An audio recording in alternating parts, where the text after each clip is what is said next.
Okay, let's start. Okay, super. First words to you, Karina. Thank you very much. So again, hello everybody, and thank you very, very much for joining this final webinar of EU-CAYAS-NET, the European Network of Youth Cancer Survivors project. This is for us a very exciting moment because this is really also with today, the day, so the last day of June. It's the officially last day of this project that we have been all together, and many of you have been with us for this time. Yes, so this project that we have been working on for the past 34 months, and actually even a bit longer if we consider the writing of the proposal, getting together the consortium. So we are very happy to see you all, and very proud also that we can today give a snapshot of the most important outputs that we developed and have accomplished throughout the project. So over to you, Sharunas. Yes, and we actually have a very packed agenda today. And by the end of this webinar, you will understand why. We have a big crowd of panelists, uh, like 18 people, and we will be discussing only the results that we all together were able to achieve in these less than 3 years. So we have a number of panels, each one dedicated to the special topics in our project, so that it will be easier to follow. All of you are welcome to ask questions in the chat at any stage, and we will do our best to address those with Karina. However, please note that we are really, really strict with timing, and I mean we will try not to steal all of the evening from you, so that we would not spend 5 hours discussing our deliverables. We hope to achieve this in an hour and a half. But if we see that you have so many questions and we still feel that there is an energy in the room and that we are getting some ice from Anya's fridge to cool us down, then we might go for a little longer. So with that being said, the session is recorded. So for the future, we could go and see, what we've discussed. And we, of course, have some good news that we will share at the end. How is it without good news? And of course, we have a lot of questions to the panelists ourselves. So let's get started. And we will start with the first panel, which is on, in general, AYA topic, adolescents and young adults. And Karina, over to you. Thank you very much. And hello to the first panelists. Yeah, thank you. So we can see you all now. So we have Urška, Anna, and Johan today, and you have been working so hard on the topic of to improve the care for adolescents and young adults. So very happy that we will hear about the outcomes today. So first, Urška, would you give us a short brief introduction on the AYA topic in general? Yes, absolutely. You can click forward to the next slide. So, hello, everybody. Some familiar faces, and hi to everybody in the audience. It's quite an honor to be starting this on a topic that I actually even studied during my PhD. So I wanted to give a brief overview so that we get started on what AYAs actually are and what we were trying to achieve, which we did over the past 2 years. I cannot believe we're already at the finish line. So broadly speaking, when we talk about AYAs, we are talking of adolescents and young adults generally diagnosed with any form of cancer between the ages of 15 and 39. Now, that's a very broad age range, but we see that the needs tend to be very similar. These are young people going through all sorts of developmental milestones that we're achieving. So that diagnosis can occur when we're in school, when we're studying in a university, when we're about to sign a lease for our new first apartment, or we're just trying to get on with our relationships. And that sort of diagnosis of a severe illness can really disrupt our life in every single domain. So we see that, we know this from the research that has really advanced over the past few decades. In the past, we have been focusing a lot on the survival of young people, but now with the advancements in medicine, young people are surviving, and we're really trying to see how can we help them thrive after. So, as I said, cancer disrupts young people's life, and so far the services have been tailored to adults. So in order to proceed with AYA-specific services, there is a need for age-appropriate care. So really tailored to that age range that I said. There's a need to consider young people as a whole, not just as an illness, but really we need to consider the psychosocial functioning alongside the diagnosis. We need to consider how this illness impacts relationships, social life, going out, having a job. And we need to make sure that the care we are providing is equitable, accessible, and empowering to young people. And with that, we already have some good practices that have been developed in some European countries, in Belgium, in north of Italy, and in the Netherlands. There is services already developed for AYA specifically, but that is not a reality for everybody yet. So we have, in our working group, conducted a very comprehensive overview of what are the unmet needs. We have gathered 30 young people with lived experience, brought them to those clinics with specialized care. We had them be observers and active participants in this research, which then really informed the deliverables, which you're gonna hear more about today. So the slide is busy, but this is really to illustrate that the process was very diligent. We even then conducted a Delphi, so a sort of prioritization exercise where we try to understand what should be the minimum standards of AYA care across Europe. What are the things that we can learn from Milan, from the Belgium clinic, from the Netherlands, that we can then implement and bring across other countries? I am, for example, from Slovenia, and I would love to see some of those things implemented here. So that was really the work that guided our writing of the white paper, which Anna will kindly take over and introduce. But as I said, it's a very rigorous process with a lot of expertise and a lot of young people involved really in this co-design. So we really hope to see it implemented. And I think I'll leave it at that. Thank you.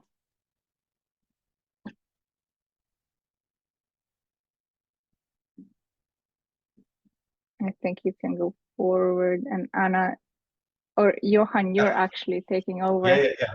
Thank you. I was muted and speaking with myself, so apologies for that. Thank you, Urška, for that intro. Let's move to Johan. So we heard that the young people deserve a special attention and that it should be beyond just the treatment. So what needs to be addressed systematically that we ensure there is a continuation of care during and after the treatment? Yeah. Hello, everyone. And I first of all, I want to say it's also a great honor to be part of this project and just playing a little part in it. And I think the most credits go to all of you out there. We were from Belgium, as Urška said, and we were peer visitors, and this brought like a massive perspective on the AYA care that we tried to establish already in Belgium. And it gave us massive input on what we can do, enhance the AYA care in the future. And in the outcome of this project, there was development of comprehensive AYA service in clinical setting, how you can doing. And first of all, I think we need to talk about dedicated AYA multidisciplinary teams and also creating that environment for young people where they feel welcoming, but also need, for example, these dedicated teams have not only a clinical obligation, but also the obligation to train other healthcare professionals about what is AYA care and how it should be done comprehensive, and how will you do address the needs of young people that are confronted with cancer and after cancer with the lived experience. And of course, a big part of that is psychosocial and developmental screening. And with that screening, it's also being very important to put it further and monitoring and put on the right support and also delegate and make a triage to the right healthcare professionals in the clinical setting, but outside the hospital also, for example, if you're going to first line or the social environment. You can, yes.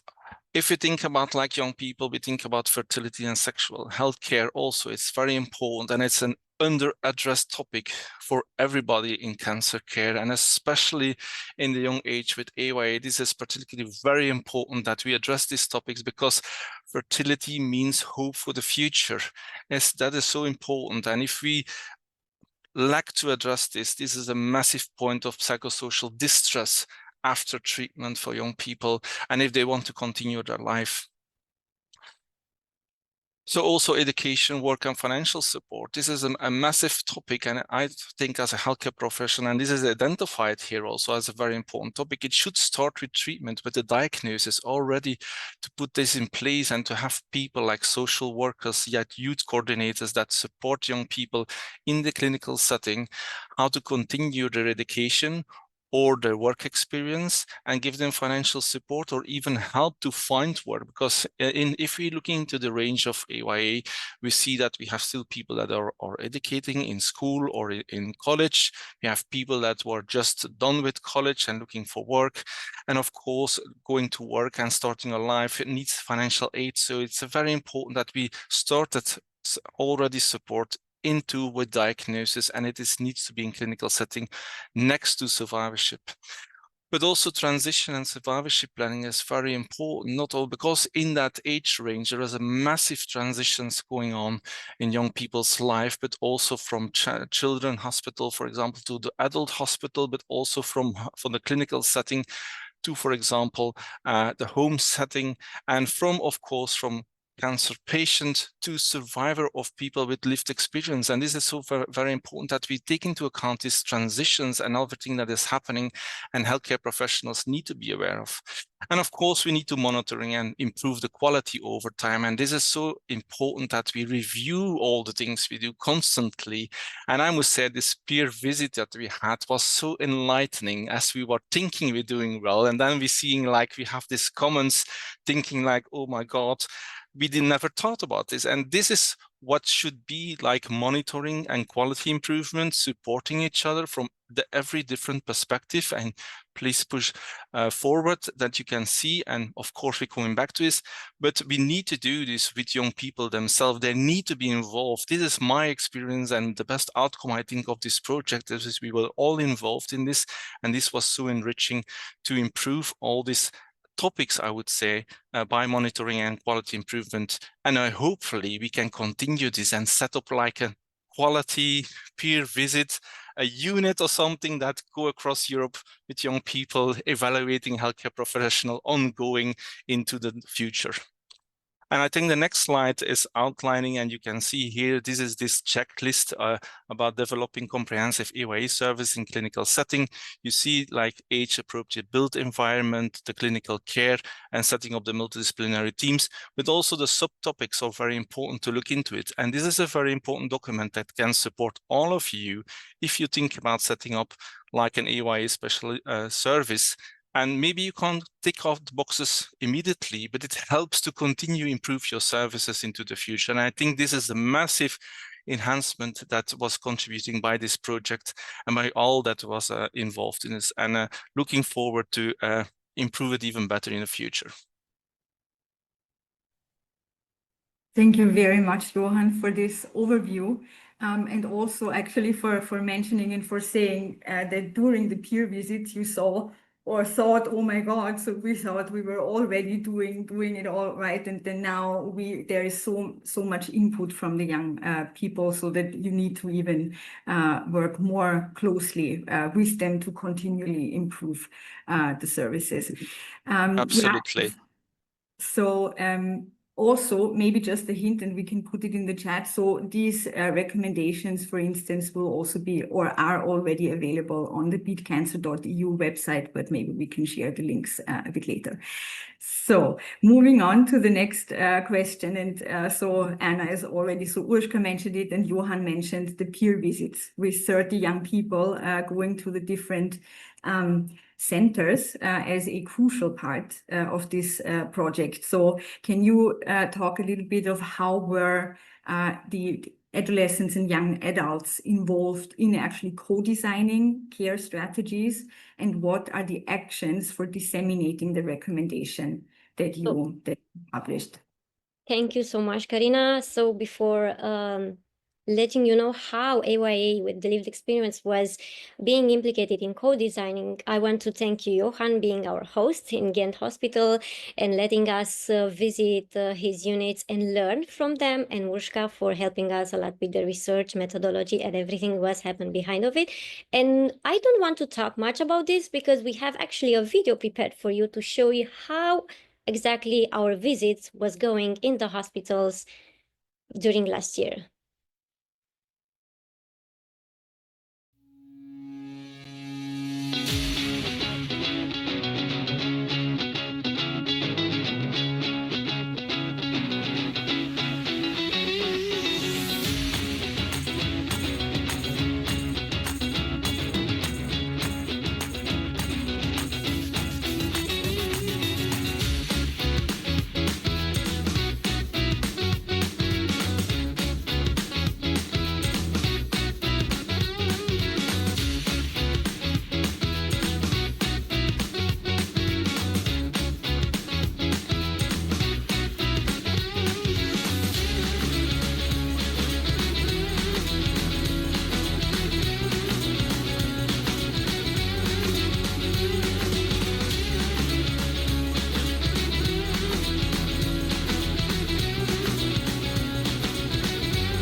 See here a lot of names, 30 people with lived experience, a lot of healthcare professionals that help us to, and a lot of stakeholders that help us to publish and have this recommendation and implementation roadmap for minimal start. So we have available the recommendation in 8 languages, and from today also there's 9 languages available because we will outlet Greek language. And what I want to say from now on, because we will continue to disseminate this recommendation and the checklist, not just today as the project is end, but we want to disseminate after the project will end and to participate in conferences. Here is the QR code. You can go to the next slide because I think it's a slide with dissemination. that I already covered. Yes, because we already was participating in some conferences and we had the pockets card with us and also the paper, and people were very interested, especially for the checklist, because it's so easy and accessible to have it. Thank you. Anna. And thank you for leading this task. And what we heard from Johan and many others is that this checklist is super useful.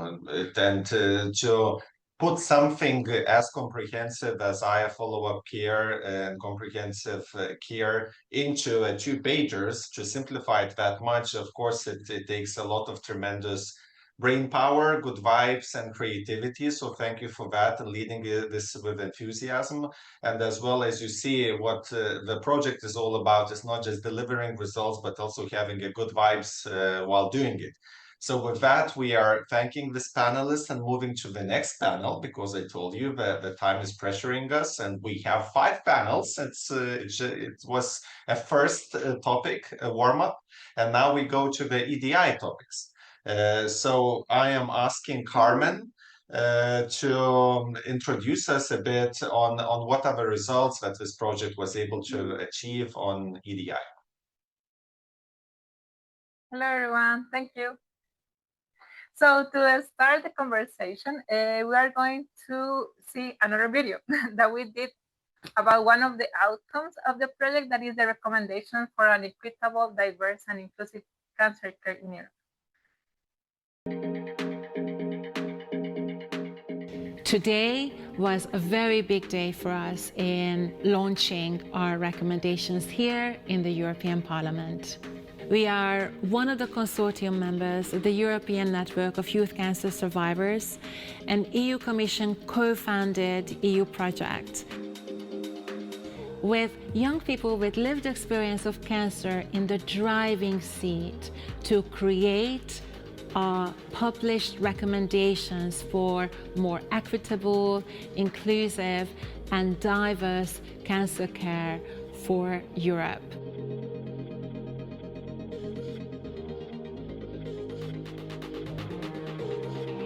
There's the socioeconomic status, LGBT, race and ethnicity, all these factors that sometimes people think about in silo and really need to start thinking about how they're interwoven together. And I think that's why it was so great to have a really diverse team in this project and to be able to work together internationally and in an iterative way and really challenge each other to come out with a really fantastic document.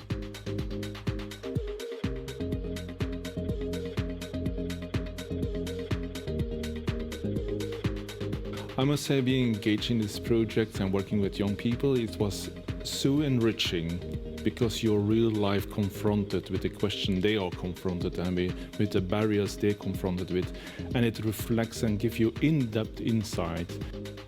Just over 40% of young people actually don't feel represented by the booklets and information provided to them in the healthcare setting.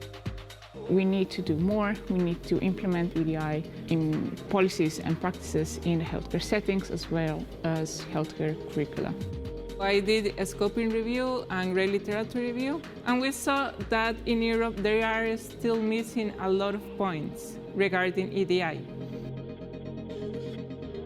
One of the main solutions is diversify not only the research but also the research teams. Diversity is one of the key to improve the EDI research.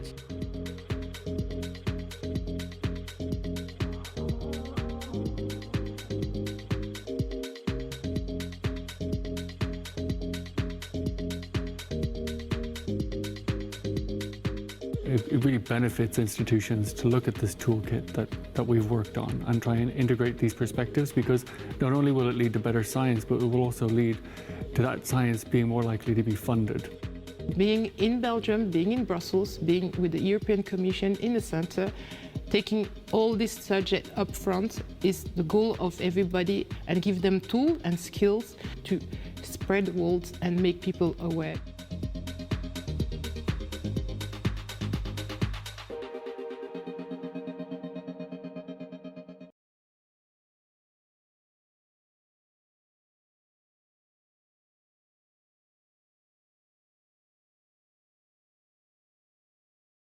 Okay, thank you very much for this. So as you can see, the recommendations were a collaboratory work between many stakeholders, and we did 2 surveys, one to patient advocates and another one to healthcare providers. Also, we did a literature review, so it was a very extensive work, and from that, we got some results. So the first one is that we are proposing 3 main recommendations and 10 target actions to support these communities. You can go to the next one.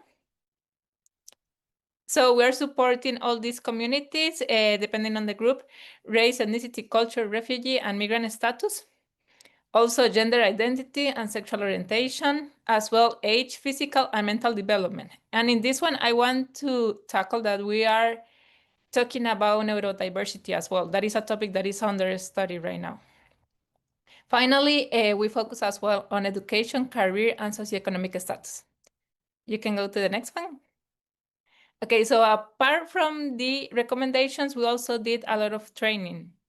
And this is a picture of one of the trainings that we did last year in August in Cluj, Napolica.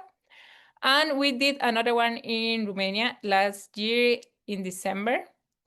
And also, Emily is going to talk a little bit about other training that we did, not only to patient advocates, but also to healthcare providers and researchers. Now you can go to the next one. Okay, so maybe not everyone could go to these trainings, but this year we developed the EDI web series that we are talking about each of the populations that I just told you.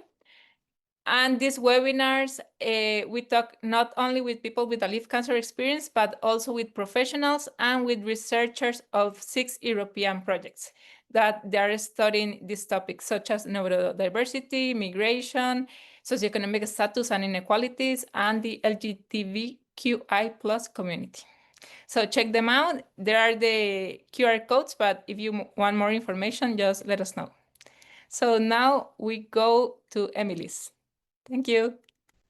Thank you very much. Thank you so much, Carmen, for this overview and introduction. And you showed that you have been really doing groundwork here on a topic that where just really not much existed in Europe before. And you brought it to, again, also here a very tangible and practical output and outcome. So with this, I would like to ask Emily if you would be happy to say a few words about the EDI toolkit, specifically about the importance of EDI training in cancer care, what is included in the toolkit, and also if you would like to share any feedback or reactions that you have received on it so far. Thank you. So, yeah, it is. It's really important that we don't forget that just because we have done our training as a medic, or we have lots of experience as a patient advocate or as a researcher, that we will automatically know how to apply inclusion to that. And I think we need to treat inclusion as a taught skill, just like anything else. So what we did as part of the project is we worked with an amazing group of stakeholders to co-develop a toolkit to do exactly that, equip people with the skills to start having conversations. By no means will this toolkit give you all of the answers to every single possible situation you could come to, but it will give you the foundations to help you grow as an individual, but also to help you advocate for growth in your organization as a whole. So in the toolkit, there is three main sections that we covered, and this came out of the information from the surveys and also from key stakeholder engagement. So we looked at cultural competence is one area where we really wanted to understand and provide that knowledge, because if you want to provide high quality care, you have to be confident and, most importantly, competent to meet the needs of the communities that you serve, not just the majority group. So that's where we're looking at things from the perspective of nationality or age or gender or sexual orientation. And this first section of the toolkit really offers that kind of high quality exploration of deeper cultural contexts. So we look at why something that works in an individualistic culture like the UK or the Netherlands may not work in the same way in a more collectivist culture like Romania or Portugal. So we're exploring those different cultural contexts to understand and what's largely unsaid. It's all those kind of cultural norms. Another topic that was really important that came out of this was inclusive language. And this was something that almost everybody asked was, what am I allowed to say? What am I not allowed to say? How do I translate this? We can't do that in my language. So we really delve into not just what is, you know, the best way to approach different language versus things maybe to avoid. But we also talk about kind of how our language might be impacted by legal protections or social attitudes. And we even delve into the challenge around gender neutral language, especially in languages like Spanish or French, where this becomes a bit more complex. Yes, it is not impossible, but it is very complex.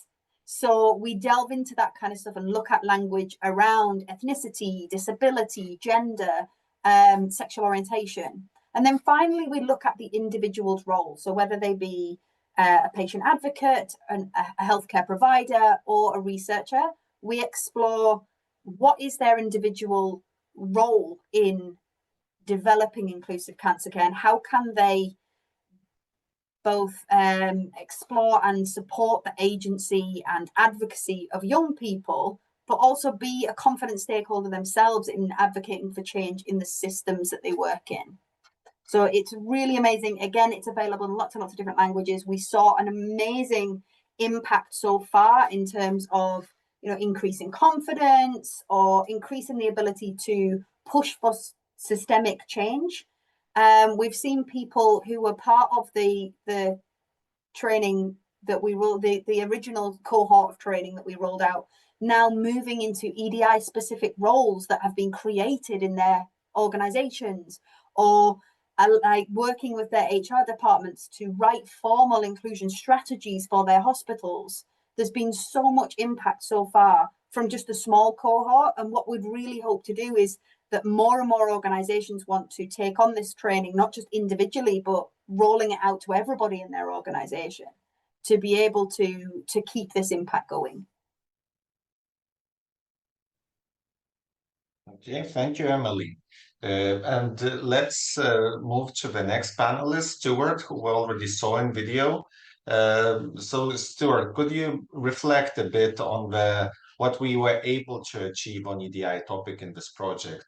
And if there is anything that we can do broader, policy-wise, or some other projects that are ongoing or planned for the future, how we can build on the success of what we achieved so far? Yeah, absolutely. So I was brought into the YCE and EU-CAYAS-NET project to give an LGBTIQ+ perspective. That's what I do in my day job, and I'm a queer person with cancer. And then together, we've worked together on the EDI white paper. We've published a journal article. We've supported policy discussions and done webinars. So it's been a really holistic approach to creating a message and change. But reflecting on what to say today, I was thinking, what has all this taught me? And it's really showing that EDI needs to be embedded across all aspects of work, not just siloed into pockets or conversations that sometimes can be easily overlooked or excluded. But when you then start to embed things, it can make it sometimes feel like it's hard to find the specific actions that you need to do. But I think we are at a point of positive change. So EDI is growing in recognition, and this project has helped further that. And we see, even in the UK where I am, there's things like the NIHR who are funding research, making an EDI a necessary consideration for every application. So it proves that there is some positive momentum. But I do say at the same time, it can be a double-edged sword, because you might end up with a lot more competition out there to make your voice stand out and make your EDI expertise known. But I think it's important to lean into it. And one opportunity that's in front of us right now in the EU is, as they are planning their new multi-year budget, thinking about how to bring up EDI and these aspects so that there is some space to work on this in the future. Because if there's not enough pressure early, there's not enough money in the pot later to actually do projects like this that can continue to change things for the people who need it most. And we really have to think about setting ourselves up for success rather than allowing ourselves to run into a challenge. So documents like the white paper that we created should be celebrated. It was a fantastic piece of work. Lots of hard work went into it from a lot of different people. And we managed to get a good buzz, and you saw the video, and I think it really does translate. But then we also need to think about how we continue that pressure and how we use that resource so that it isn't just a one-time event, it's something that actually continues to change practice as we move forwards. And remember that this isn't just a wish list of how the world could be, it's informed by data. It's definitely something that is coming from an evidence base and should have that respect and weight. And I think that's the sort of power of this project. So the EU-CAYAS-NET has really shown me how activating individuals, especially those with lived experience and those with expertise, can really shift a conversation by having the people at the driving seat. And as a patient myself, that's so, so important. And I also really respect the project because we've had a really diverse group of voices as well. And even through that diversity, we've managed to find some unified things that we think could improve practice.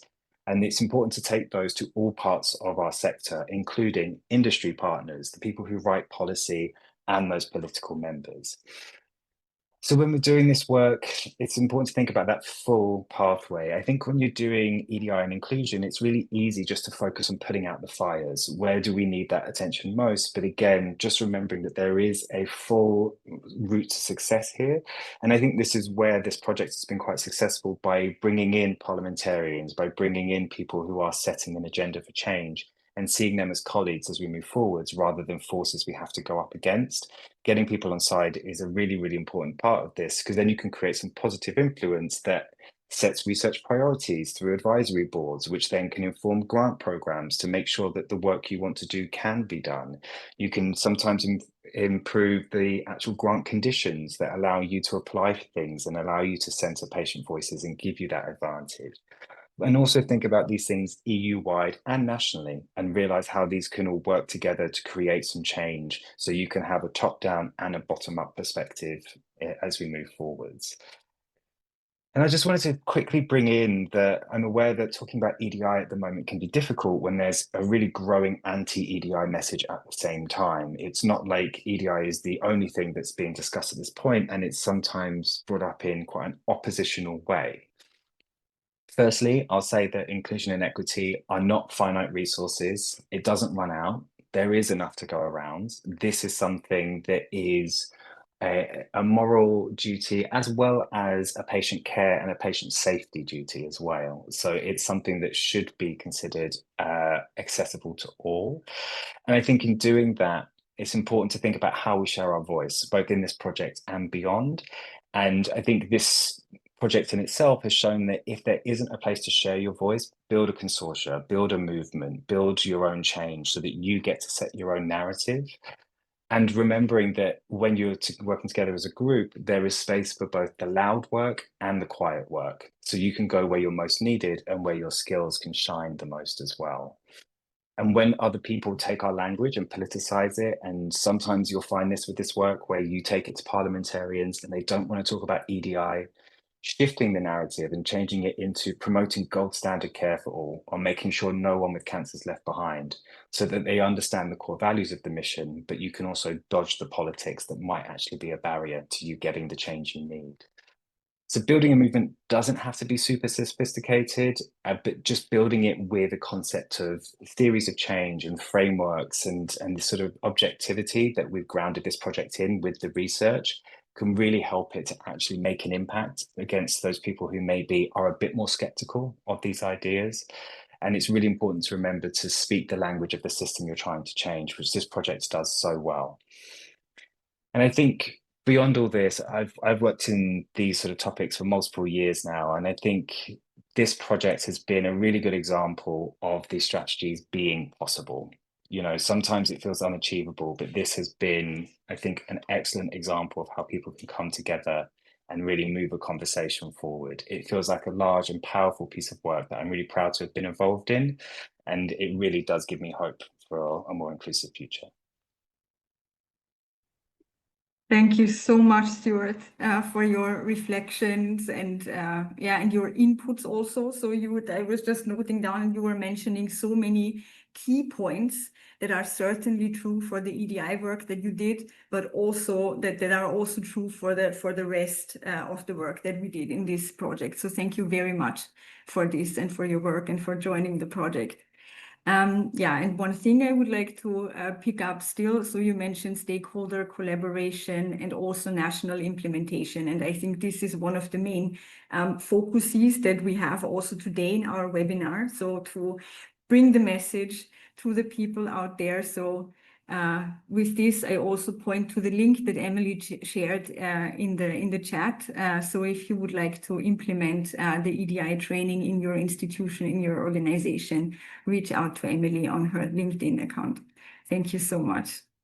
So, and with this, we move on to the next panel and switch to our platform, beatcancer.eu, our community, offline and online on Discord, and to our ambassadors.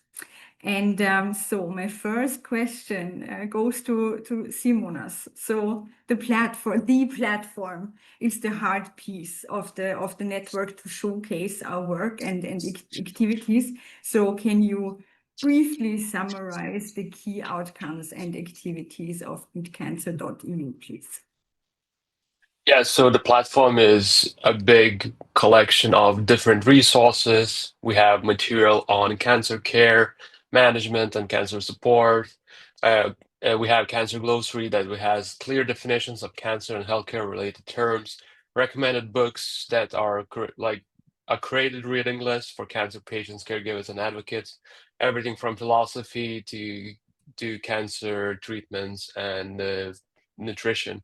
We have Events Hub. More than 100 events were shared that were happening across Europe related to cancer, different project deliverables. You can find everything that was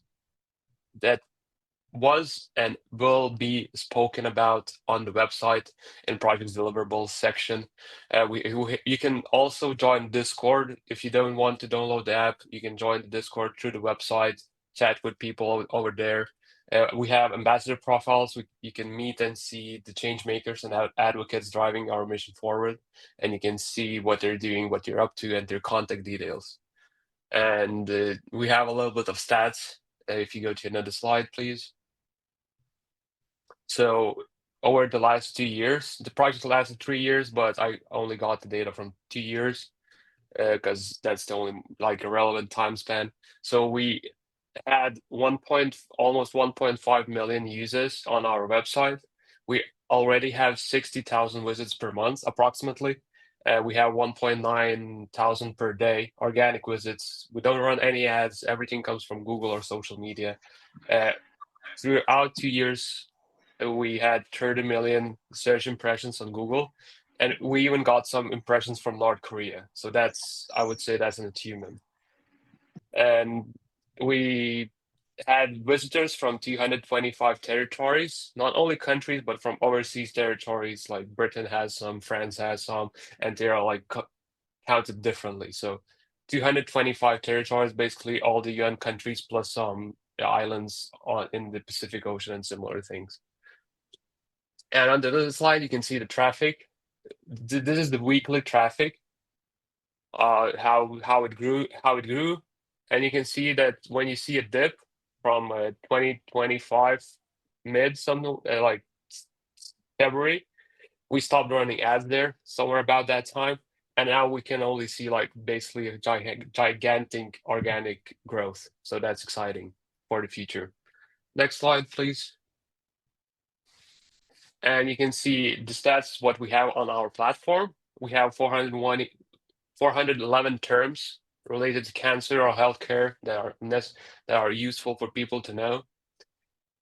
All of them are translated into 9 languages, so we basically have 3,700 glossary terms. We shared 107 events on the website. We have 572 original resources on cancer. All of them are translated to 9 European languages. We have 100 original book entries that were created lists and approved by cancer and our ambassadors, by cancer survivors and our ambassadors. And a little bit of social media statistics. Next slide, please. So on Facebook, throughout the project lifetime, we had a total reach of 4.3 million people. We had 63.3K of content interactions, so comments, likes, shares. We had 245,000 link clicks to our website or to our webinar registration form, whatever links we shared.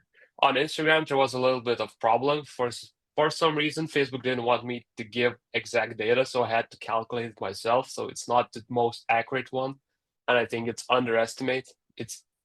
I think you can increase it at least twice. So total reach was 3 million, content interactions more than 20,000. I think there was much more, but I manually calculated the biggest ones and like averaged out. So it's a conservative estimate. 30,000 link clicks in the link in the bio, and we had more than 40,000 video views. And we had one video that almost reached 2,000 people. So that's huge. And we may be the largest European funded project in terms of organic online reach to date, in my opinion. I haven't seen any project that had such a reach. So yeah, that's about it from the platform. Super impressive. And yeah, I guess that if you would be in an audience, you would be hearing claps for the numbers that was achieved. And this was a lot of hard work that all of the organizations in the consortium were constantly doing for the past nearly 3 years. And it's not the stop. We hope that we will continue to build on. We were able to get into the zone where now organically we are growing, and it's on the social media, and it's on a Discord that we'll soon speak about, that it's on the platform, and it's just an impressive thing. And closer to the webinar, if you stay tuned, you will hear maybe, definitely, some good news on this front as well. So now as we move to the next panelist, Eric, who is the guy who you saw in the video, who is the guy who caused the technical thing speaking up from the EU podium. I'm joking, but is actually the guy who keeps getting younger with this project. You see his beard is getting shorter, his more smile is getting brighter and brighter. So, and Eric is a driving force behind the Discord community, which again was growing and is now a very safe and supportive network for young people with cancer. So Eric, a question to you. So how did you see how the community grew, what we were able to accomplish, and how it helped our peers, the people who are living with cancer? Yeah, so how we grew it from the beginning. I mean, first we did the social media drives, of course, on Instagram and all those things. But we also did a lot of outreach on Reddit and Quora, you know, commenting on people asking for communities and, you know, looking for Facebook groups, like a lot of different methods. And we also got help from the ambassadors as well, of course. But as you can see on the stats, you know, the first year it was pretty slow. We had 1,500 messages in 23. But through all of these initiatives, you know, we grew a lot. So we reached 11,000 posts in 24. And then, you know, we're going to beat that this year as well. But to be honest, like, you know, reaching these numbers, growing the community like this, it's exciting. But to me, the most important thing has been to see, you know, the value that the community provides to the users. We have received a lot of, you know, good feedback on the events. Like, it's actually really helping people to provide, you know, a sense of community. And I suppose the most rewarding thing has been to see the individuals grow. We've had some people from the beginning, and having seen them engage with the community and grow as people, it's been quite amazing to be a part of. Thank you. Thank you so much, Eric. And it's so moving to me every time that you speak about the work that you have been doing and the community that grew. And also, I mean, we shared and we saw that not all of the conversations that were happening or the situations were easy. They were also really, really quite emotionally tough. So this is also the context that we operate in. But really, so you and your fellow moderators did an outstanding job in providing this space to our peers who are sometimes not so lucky to have peers in their immediate surrounding. So thank you so much for that. Thank you. So we were now talking a bit about the past and the present, but so now, very interesting, I think, for everyone, I would like to ask Mila what the future will bring. Thank you so much for the introduction and for having me. I know Eric remarked how important this community is, that it is not only building or growing as a number, but as a community, as individuals. And we've loved to see all the members and their activity and their feedback and how these events that we plan to keep going meant and mean so much for them, because at the end of the day, it's a safe space, it's a welcoming environment, it's a place where there's no judgment, where we can be our truest self and where we encourage every single accomplishment. It doesn't matter the size of them. We did that a lot, and we're gonna keep doing it with the small wins events and the topic in general. So we were celebrating every single win. It doesn't matter if it was getting out of bed in a bad day, brushing our teeth, maybe sending a very tough email or setting a boundary. So it means a lot to us to see that activity, to see and receive the feedback from them, letting us know how much it means to be in that safe space and to be part of a community, because we all know that it can be very isolating. So we will be expanding our peer support events and topics. We're asking for feedback, so we will know for the future what we can do to improve or what we can do to make even a more safer and welcoming environment, if that's even a possibility. But yeah, we will continue providing a safe space where everyone is seen, heard, and where they feel like they belong. And how important this community is, because it changed our lives. So yeah, we cannot wait to keep building this community and to keep growing together as a community. Thank you, Ver. Thank you, Mila. Someone is already able to get some hints on what we are speaking for in the future. But now in this session, it's still about ambassadors. So the part of the community is about building a community of ambassadors. And we have two of them here. We have Colette and Andrea. So we now have more than 50 EU-CAYAS-NET ambassadors. So the first question is to Colette. Which role do you think ambassadors play in helping to raise awareness at the implementation of the tools, of the outcomes that were created in this project at national level or maybe broader? So ambassadors of the EU-CAYAS-NET, they play a central role in raising awareness about the needs and rights of childhood, adolescent and young adult cancer survivors across Europe. As survivors, they use their personal experience to connect with diverse audiences and communicate the importance of survivorship care.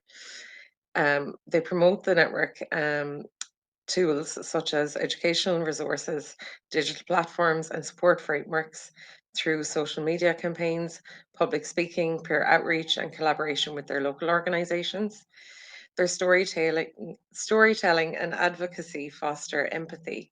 We break down stigma and make complex topics more relatable and visible to young people, families, professionals, and to the general public. But beyond awareness, ambassadors also support the national implementation of EU-level tools and guidelines. By engaging with the national healthcare providers, youth organisations and policymakers, they help to integrate the EU-CAYAS-NET resources into country-specific practices and systems. Their role includes contextualising tools to align with local languages and healthcare structures. Ambassadors also serve as feedback channels, sharing practical insights from the ground to help tailor tools for more effective use. This involvement ensures that implementation efforts are youth-informed, feasible, and responsive to real national needs. It has connected the small and large organisations across Europe, creating a space for collaboration and also creating lifelong friendships that may not have happened without the project.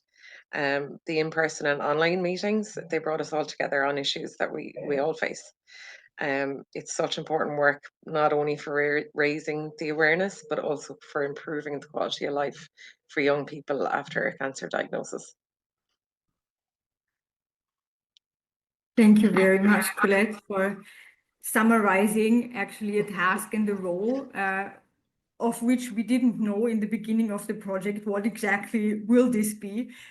So I'm very happy that we figured out over the course of the last 3 years. So Andrea, what would you like to add? What is your take on the EU-CAYAS-NET ambassadors and your role as being one? Well, firstly, thank you both, Karina and Sarunas, for everything. To me, an ambassador has meant being able to experience and connecting with such a group of people that otherwise I couldn't have dreamed to have access to, really. And the role itself, it's helped me get a closer look into how some of the Spanish organizations work, and to share, essential information that sometimes is at the top down and doesn't really trickle, to a national level, which is a shame. So yeah, it's just helping, both sides, and what I really value most about this ambassadorship is the chance to be able to connect, because sometimes we do forget that there's loads of other people have faced like very similar paths, and we all need to get in touch with each other, because by sharing our challenges we all get new experiences, and we need to be more upfront about all the AYA, adolescents and young adults diagnosis, and during and after. And yeah, for me, it's highlighted the importance of big community support, and how important informed advocacy are it's in our journeys as young cancer survivors towards empowerment and healing.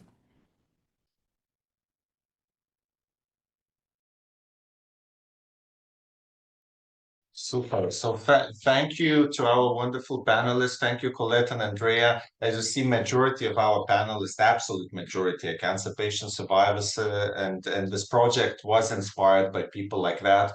Karina and myself were also living with cancer. We're living with cancer.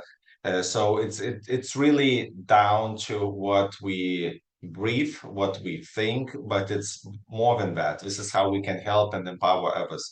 And it's so good to see that we're growing into this community, which is really supportive. If you are in our Discord, you see how much passion and love and care is going around. And if you're not, you need to go into the Discord to feel better, for sure. And because of that, we're moving to the next panel, which is on mental health, which is on psychosocial care, which is also on education and career support. So there are things that the Discord can help you with, but there are things that we need the professionals like Ulrike, who is joining the panel now, to discuss this with Marie-Therese. And there, the question first to you is to you, Ulrike. What are the most urgent mental health challenges that are faced by the young people after treatment, beyond that, and how the new guidelines that we developed in this project aim to address these issues? Thank you, Sarunas. Yeah, there are unfortunately still many challenges regarding psychosocial care. But one of the most urgent challenge, I would say, is that there is still insufficient knowledge, education, and above all, I would say, communication about psychosocial late effects. And this is really what we found in our survey, but also in consensus groups and focus groups workshops. It was really so precious to do all this together. Also, of course, in this work package, this co-design was really, we learned so much from this. And I think even, for example, in our survey, the questions we asked, we developed together were different than they would have been. And you can see here that many told us that they were not informed about psychosocial late effects, for example, and many participants told us they would have liked more information.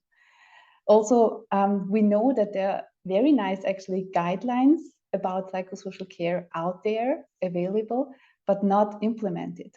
So many participants told us they do not have surveillance on psychosocial late effects. And on the other hand, we learned that there are so many various needs on the psychological dimension, but also on the social dimension, and also due to long-term physical late effects, for example. So talking about, just giving you some examples, fatigue, isolation, fear of cancer recurrence, for example. And if you can maybe just push one for the slide. Yeah, thank you. This was really a huge discrepancy that we learned there is a high need for many psychological and social topics and issues, but most of it is not addressed and even sometimes misunderstood, and there still is limited access to psychosocial support. And also, really all our conversations and workshops really taught us that psychosocial health always is more than the absence of mental disorders. It's really, it should always be more about daily life issues. Yeah, and we will show you some materials, but how we tried to address it in our new guideline is really that we do address now follow-up care very specifically. We do address communication, for example, as a topic, and age-appropriate issues and topics, and also, of course, adolescent and young adults, adding to existing psychosocial guidelines.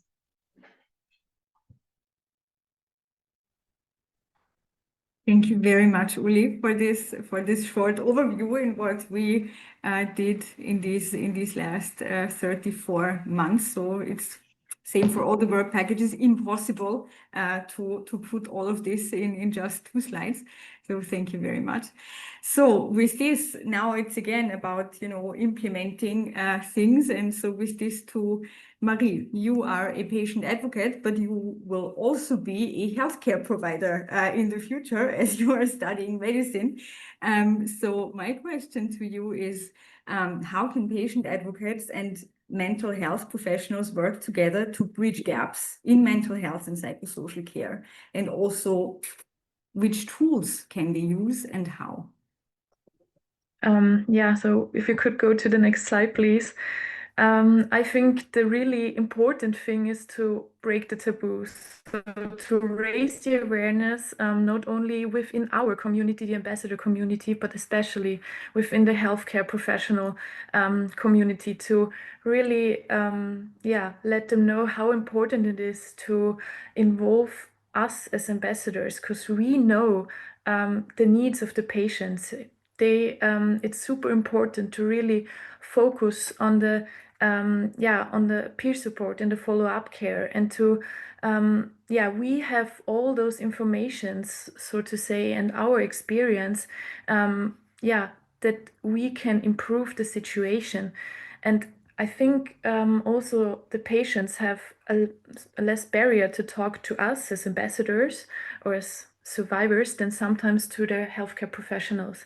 So I think the first thing would be to really break this taboo. But still, of course, there's a barrier for many people to talk about mental health issues and psychosocial care topics. And therefore, we created some very nice materials to sort of guide the communication. We developed pocket cards, and what what is the aim of these pocket cards? The pocket cards are really there to raise awareness, to educate not only us as patients or former patients or current patients, but also for healthcare professionals to have it as sort of as a guideline to know what to talk about. So the target group is not only focusing on young people living with and beyond cancer, but also on healthcare professionals, on parents, on patient organizations. And it's very nice because you really get the idea of how you maybe can address your fears, for example, and you can also see at the pocket cards, you can write down what national opportunities you have, so to say.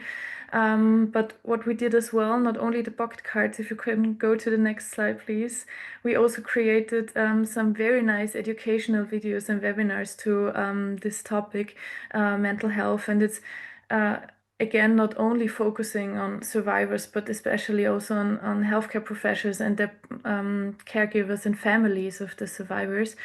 And we really want to, sort of lead them with these videos for emotional processing, mental health risk, and to give them sort of, effective communication.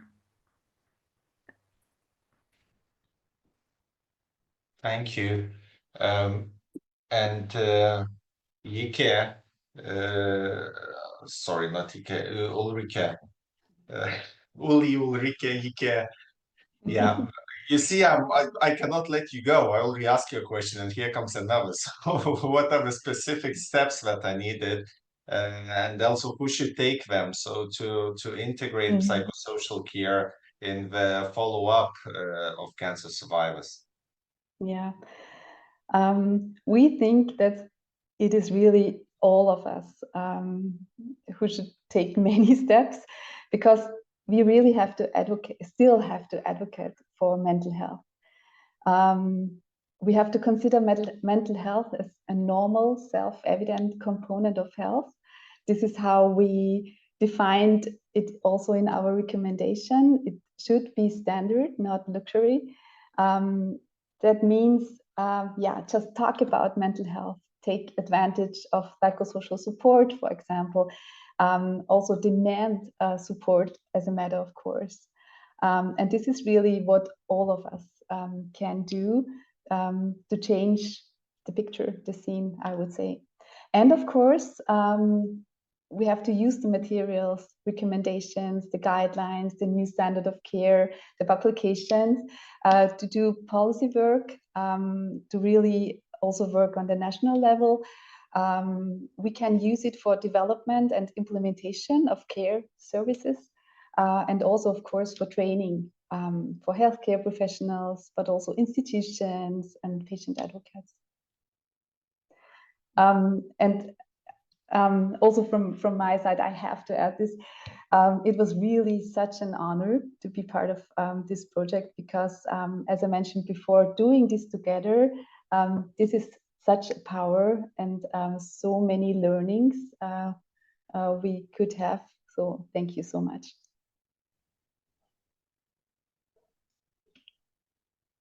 Thank you, Uli, so much for this. And yeah, I think we will not be bored in the future in implementing and bringing this to the institutions and to the clinics. And it was a great pleasure to work on this topic. And I think we made big steps in the right direction. And with this, we go to the next panelist.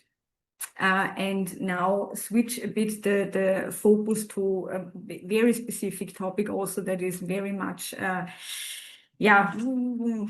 ignored or not seen or not where it should be yet, and this is education and career support.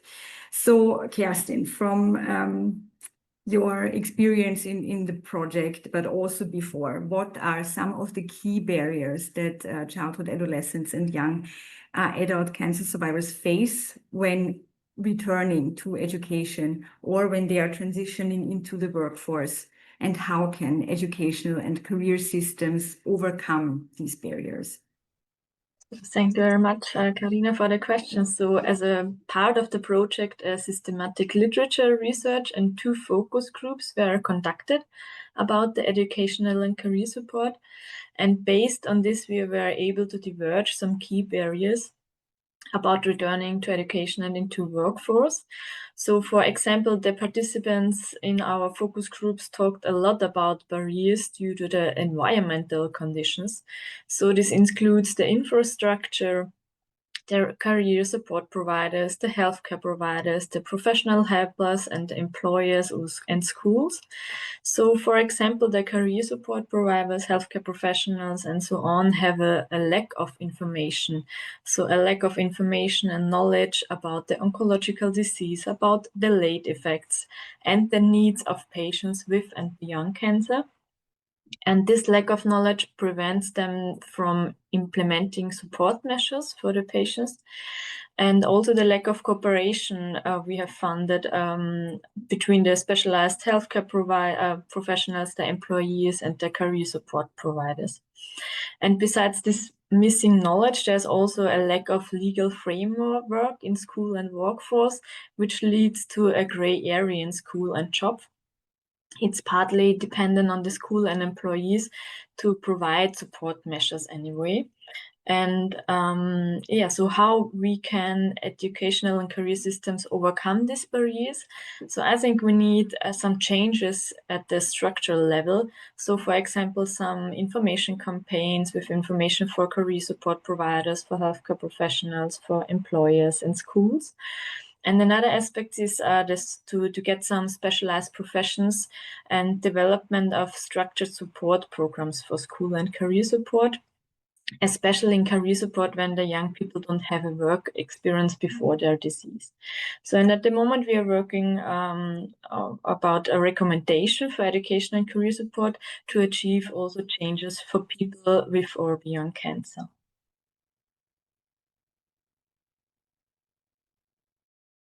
Thank you.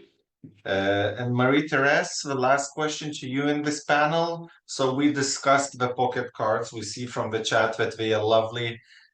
What else can we do? How we can use what was created in your work package? How could our community use it better? Or how can we disseminate it to other stakeholders?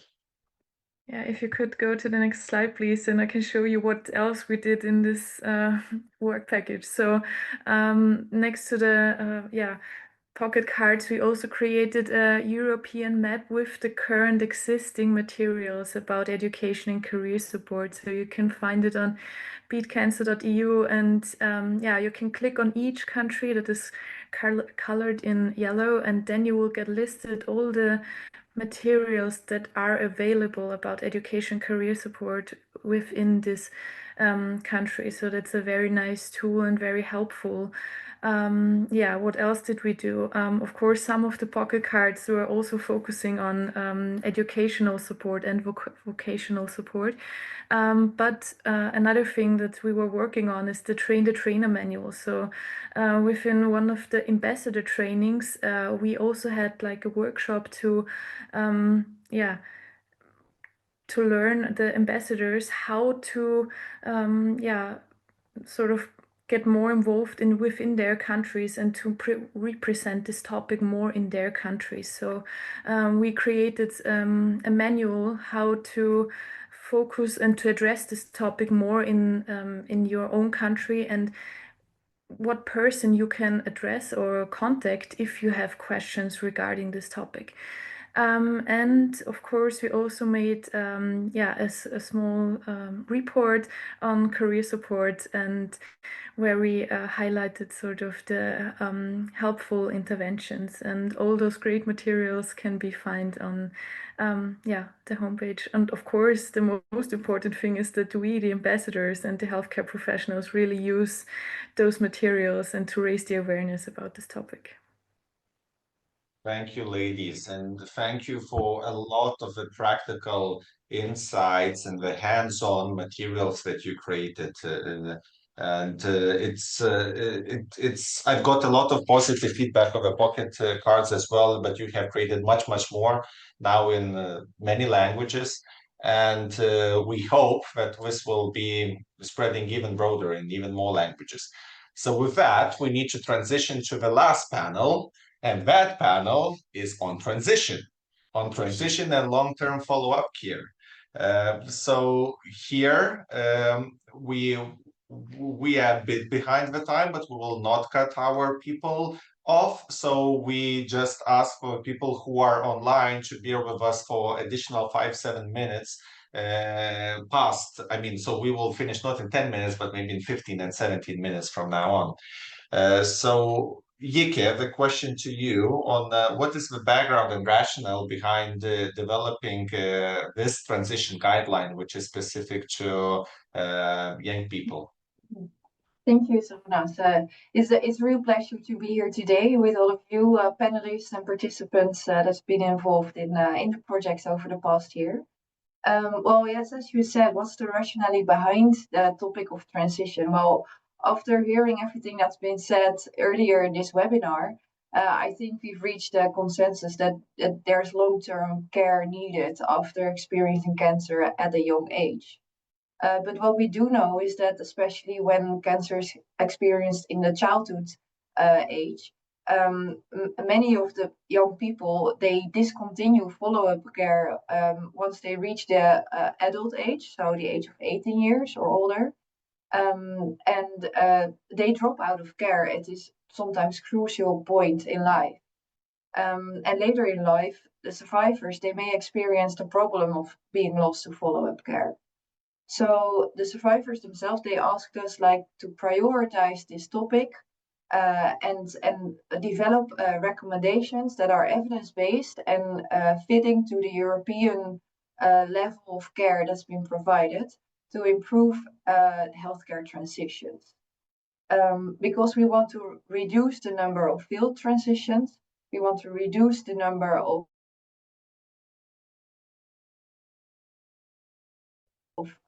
young health. And we also want to avoid that young people are being surprised at this time after being years involved with their pediatric oncologist. At some point, it ends here and they're not successfully prepared to continue their care and take their own autonomy and responsibility. So we think that there should be advices to be educated, to be informed, to be supported to navigate healthcare systems. And because of that, we worked on the development of this guideline. And a guideline is a document with written recommendations to improve healthcare transitions. And so that's exactly what we did over the past years. Thank you so much, Yike.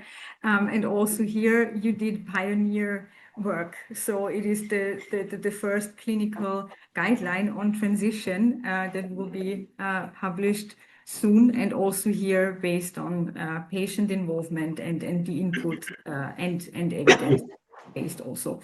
So you mentioned already a couple of factors that I heard, but I would like to ask Jaap to explain a bit more detail why a structured transition from pediatric to adult care is essential for CAYA cancer survivors, and also what are the risks of not having transition.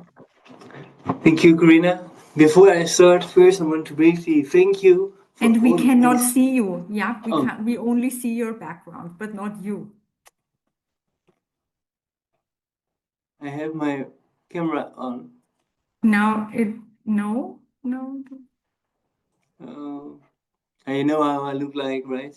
You are in the ghost mode now, I think, an invisible man who is speaking from over to us. So you managed. This is another output of this project. So Jaap managed invisibility. I managed. Well, I'm going back to the question. First, I want to thank you for all the things you've done. I'm proud of the things we have achieved together.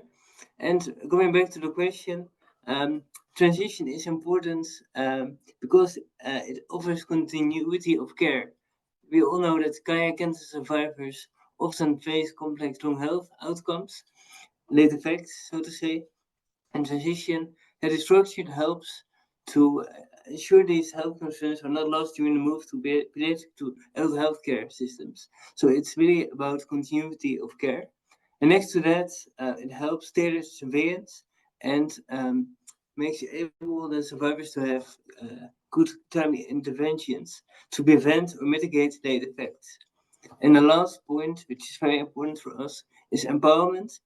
The transition process helps the survivors prepare to become an adult, to become more independent, it promotes understanding of their health history. They can have more self-management, and they are able to make informed decisions.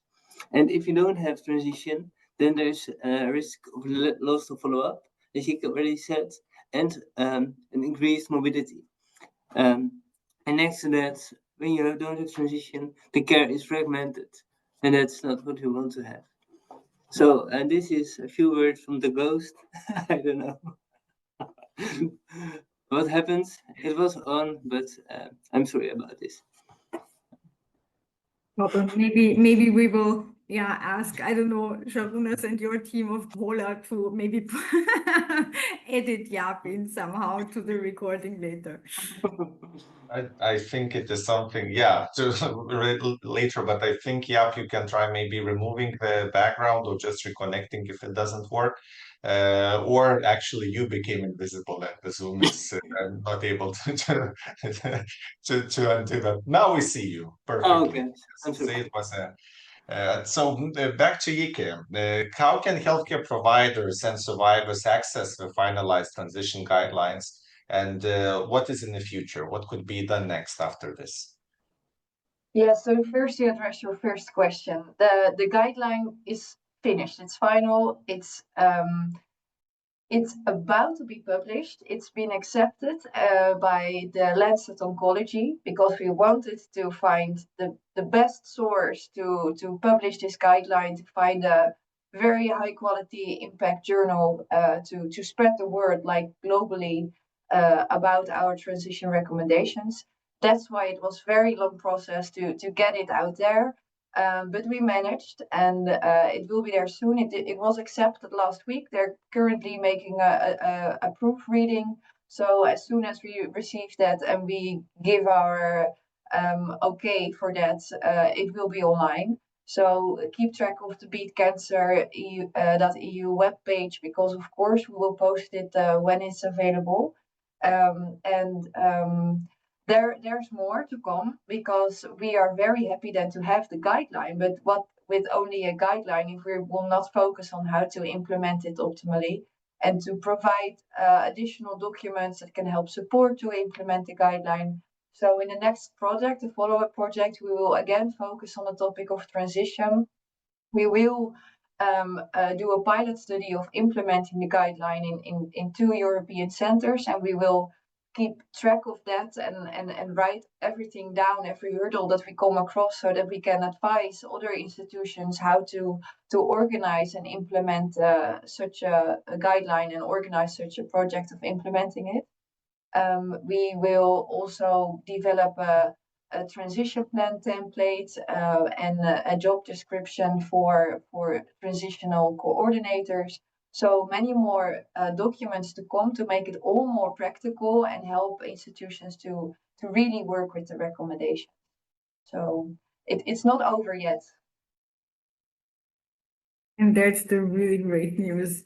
Thank you so much, Yike. And again, so what you just described in the materials that we will keep creating, this is exactly when we need all of you who are listening today, because we will need you to help us implement and to bring this back to your associations, institutions, and organizations. Thank you, Yike and Jaap. So, and now the last transition for today is to long-term follow-up care. So actually how it also should work in cancer care. So transitioning, and I will hand over to Jeroen now, who was very, very deeply involved in the work that we did regarding late effects awareness and long-term follow-up care. So Jeroen, what are the key outcomes of the work that you and the team have been doing, and how can the stakeholders and the community use them? Yes, thank you, Karina. Yeah, well, first of all, I can only follow what Jaap and Jeke just said, that we are very happy to be part of this project. I think we have reached some amazing outcomes with the guidelines, the educational support materials and all other things, and also a lot on long-term follow-up care. Well, and first of all, one of the things we have developed within the follow-up care, therefore we gather data from all countries and all clinics across Europe about what care is available. And you see this can be found on the PENCA website, which is penca.eu. And there's a lot of information on availability of long-term follow-up care, the length of care, the cost of coverage of the care, how peer-to-peer support is organized. So if you are currently not sure where to find long-term follow-up care, this map might help you. But also, if you now currently are connected to long-term follow-up care, this can be of value to see what is there. But also, if you are going to move, which is nowadays not rare anymore. So that's very helpful to be able to see what will be there in your new place of living. And connected to this, we have also created a roadmap with recommendations for the implementation of long-term follow-up care. So if you find on the map that your clinic doesn't provide any long-term follow-up care, you can download the set of recommendations for implementation of care, bring that to them, and they will that will help to implement long-term follow-up care for all survivors within the clinic or within the country.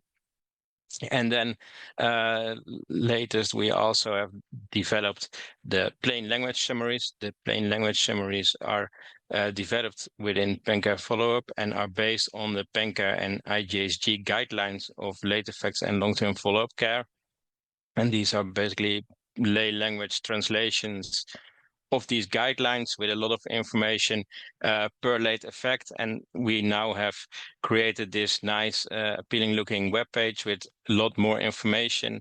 If you go, for example, to a late effect you are interested about, for example, chronic pain, you will see a lot of information about who's at risk of chronic pain, what symptoms and signs are, and what should happen in screening and possibly treatment if you have or perceive chronic pain, and also when you should receive this. So based on which treatment for the cancer you've had, you can search for which late effects might occur and which are applicable for you.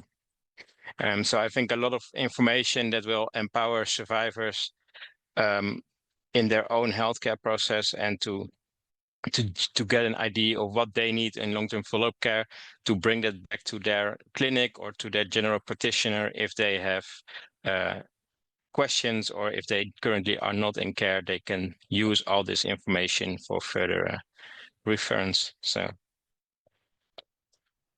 thank you.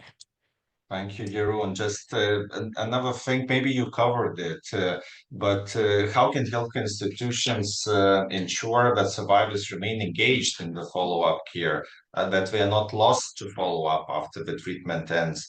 Is it anything that we can do to support this? Yes, thank you. I think that's a very, very important question. I think it starts right after treatment to keep survivors patients connected, and I think there is already the transition from Jikka and Jaap very important. If that's done correctly and someone is transferred correctly through long-term follow-up care, it's already much easier to keep connected to the care. But next to this, I think all this information on plain and on the recommendations for implementation of care are very important to spread this knowledge among survivors, but also to general healthcare professionals, so that if you have had a cancer treatment in the past, that it's also available for other healthcare professionals, so that if you have any health issue, that they are aware of possible late effects that might occur and that you might need specific long-term follow-up care for this. And I think a lot of societies, survivor societies, are also very important in this, to spread the word to their local communities about the importance of long-term follow-up care. Yeah. Thank you, Jeroen. So everyone, we are 5 minutes late. That means we have still 2 more minutes. That's how the clock works in my life to summarize this. So you listened for the 5 wonderful panels on major things that the project delivered. If we would be going into each task of what was accomplished, I told you we would need 5 hours. So we saved everyone's time, hoping for that ice not to melt in Anya's fridge. So, and for others, maybe to go and enjoy the warm sea. But as this is the last day of EU-CAYAS-NET project, this is not the last day for us working on this, because from tomorrow, the new project starts. That project is the exact continuation of EU-CAYAS-NET. Of course, the activities will be different. We have different partners, so we won it again. It is not like just granted to us because it was a cool project, as said by a number of people in Brussels, but because we proved a lot of impact was delivered, and that more impact can be created through the continuation of activities. So as of tomorrow, the teams will work on the first tasks in a new project. There will be more webinars to come. But for everyone who is yet not in Discord, please go on Discord so you can follow up of what's happening. Also, do keep following our social media channels on Facebook, on Instagram, on YouTube. And it is a summertime, so we will take some time to really organize ourselves and on an immediate next steps. But the website, the platform, beatcancer.eu, will remain active throughout the next project. It will be expanded. There was a question about the different languages. So now we have 9 languages on the platform, beatcancer.eu. It will be expanded to all EU languages. There was a specific question about Ukrainian language. Well, as this project is EU funded, the funding is for the EU member states, but maybe if there is a willingness on the side to support us with text, we could see what we can do. But bear in mind, there's tons of information in each language. Actually, each language has close to 1,000 pages just in that language. So it is tremendous work alone just to translate of what we have. And then we have a robust quality process that we're ensuring that the information there is not misleading. So this is what, of course, we will be discussing further in the future. I also want to thank the panelists, the task leaders, the work package leaders, especially Karina, who made a lot of work throughout the heat in Austria to prepare for this webinar. And we do see that air conditioning is helping somewhat. And with those vibes, Karina, you have the last accent before we are signing off. Okay, thank you so much, Sharunas. And yeah, indeed, so this is the Hollywood-like look that my fan is giving me today. So I would just also like to extend my deep gratitude to all partners of this project, because without any of you, we wouldn't be where we are today, and we would not have created this amount of outputs, of resources that we can all use, and with which we can now continue to improve the quality of life of our community. So thank you so much. And very much looking forward to making even more progress as of tomorrow. Have a very nice evening. And thank you, Sharunas. So we opened the webinar series together, and we closed the webinar series. It was a pleasure. See you soon. See you next time. Thank you all. Enjoy the summer in the meantime. Thank you. Goodbye. Goodbye.